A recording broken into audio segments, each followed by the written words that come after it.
শত প্রতিযোগিতার মাঝেই কাটছে আমাদের জীবন, যেখানে ল্যাপটপের টানা অ্যাসাইনমেন্ট, শহরের তীব্র ট্রাফিক আর ঘড়ির কাঁটার নিখুঁত তোড়জোড়ে তৈরি হয় একদম বন্ধ একঘেয়েমি।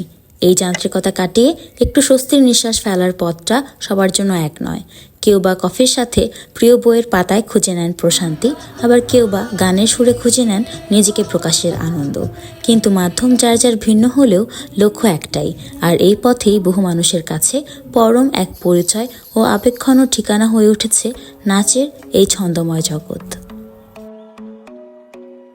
সুযোগের সীমাবদ্ধতা যাই থাক, নিজের ছন্দ আর চেষ্টা দিয়েই তরুণ প্রজন্ম আজ খুঁজে নিচ্ছে তাদের আসল আত্মপরিচয়।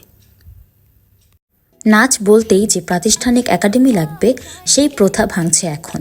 পর্যাপ্ত সুযোগ বা প্রতিষ্ঠানের অভাব সত্ত্বেও কেবল ইউটিউব আর অনলাইনের ওপর ভর করেই ক্লাসিক্যাল কিংবা হিপ হপের মতো আধুনিক ডান্স ফর্মে নিজেদের হাতে খড়িয়ে নিচ্ছেন অনেকে।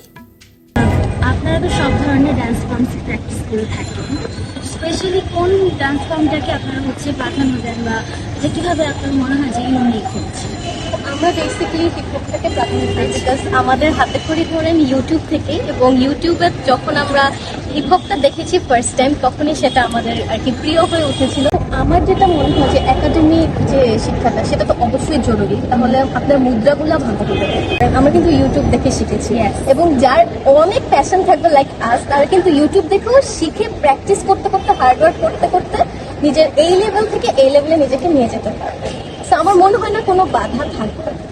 বাধার ব্যাপারটা বলতে পারেন অনেক ফ্যামিলি থেকে এই জিনিসটা গিয়ে অ্যালাউ করে, সেম গোস টু আস। আমাদের এগুলো নিয়ে স্ট্রাগল করতে হয়, তো যারা স্ট্রাগল করে এই পর্যন্ত আসতে পারবে হার্ডওয়ার্ক করে, তারা।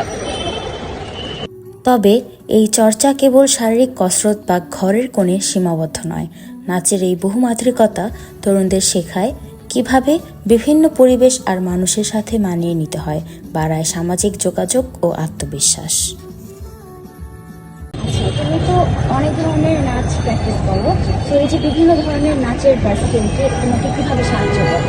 আচ্ছা, যেহেতু আমি ডিফারেন্ট টাইপ অফ ডান্স করি, লাইক ক্লাসিক্যালও করি, হিপ হপ করি, তারপর লোকো বা কিংবা সাধারণ নৃত্য করে থাকি, তো ডিফারেন্ট টাইপ অফ নাচ করার মাধ্যমে আমি অনেক কিছু শিখতে পারছি, অনেক ধরনের মানুষের সাথে পরিচিত হতে পারছি। তো মানে জিনিসটা ভালো লাগে, তো এই আর কি।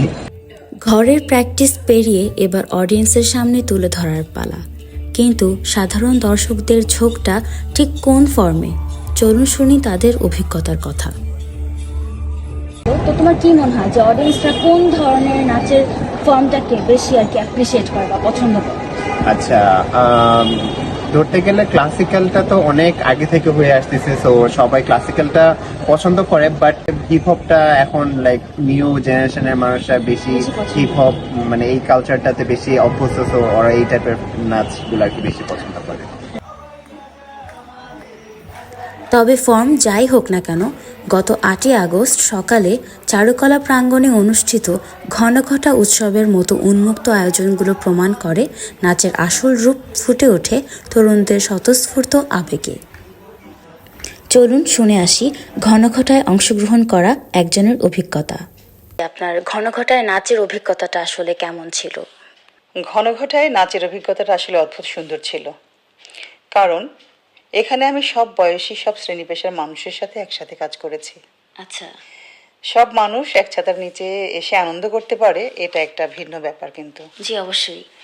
তো সেই জায়গাটা থেকে ভালো লাগাটা বেশি কাজ করেছে যখন দেখেছি যে সব কমিউনিটির মানুষ এসে একসাথে নাচ করছে, পারফর্ম করছে, তখন খুবই ভালো লেগেছিল।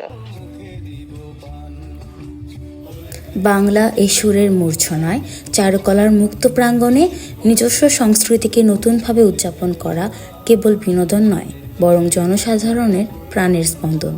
আর দেশীয় গানের এই ছন্দটাই যেন মুহূর্তে ভুলিয়ে দেয় সারাদিনের সব একঘেয়েমি। তবে উৎসবের এই আনন্দের পাশাপাশি বাস্তবে থাকে শিক্ষার্থীদের জন্য একাডেমিক চাপ। এবার জেনে নেওয়া যাক এই কঠিন ব্যস্ততার মাঝেও কিভাবে তারা দুটোকে একসাথে সামলাচ্ছেন। বিশ্ববিদ্যালয়ের যে নিয়মিত পড়াশোনার একটা চাপ থাকে, আপনাদের এই একাডেমিক পড়াশোনার পাশাপাশি প্র্যাকটিসটাকে ধরে রাখতে কীভাবে আপনারা ব্যালেন্স করেন?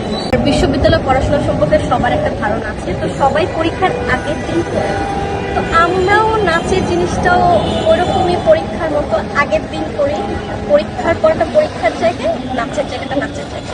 মাইন্ডটা রিফ্রেশ থাকলে না তোমার অন্যান্য সাইডেও এফেক্ট করে, তখন তুমি পড়াশোনা তো ভালো করতে পারবে, ইভেন ডান্সও ভালো করতে পারবে। ডান্স যেহেতু আমাদের প্যাশন, সেখানে অবশ্যই এখন আমরা ভালো করতে পারতেছি। এটা একটু প্যারা হয়ে যায়, লাইক পড়াশোনার পরে আবার রিহার্সেলে আসা, সেই 6টা থেকে 10টা পর্যন্ত টানা রিহার্সেল করা, আবার পড়াশোনাকে ম্যানেজ করা, মিট কুইজ এক্সাম এগুলো তো থাকেই। তো একটু প্যারা হয়ে যায়, বাট স্টিল যেহেতু আমি জিনিসটাকে অনেক পছন্দ করি, আই লাভ টু ড্যান্স, তো ম্যানেজ করতে হয়। তো মূলত প্যাশন থেকে প্যাশন থেকে ভালো করা লাগা আর কি। থেকে হ্যাঁ আসে। হ্যাঁ। দিন শেষে ভালো লাগা যেখানে গভীর, মানুষ তার আনন্দের ঠিকানা খুঁজে নেয় সেখানেই। কোনো বাধা ধরার নিয়ম না মেনে নাচের প্রতিটি প্রকাশ যেন হৃদয়েরই এক মুক্ত উড্ডয়ন। আর এই ভালোবাসাটুকুই তো মানুষকে প্রতিনিয়ত নিজের ছন্দে এগিয়ে যাওয়ার প্রেরণা যোগায়।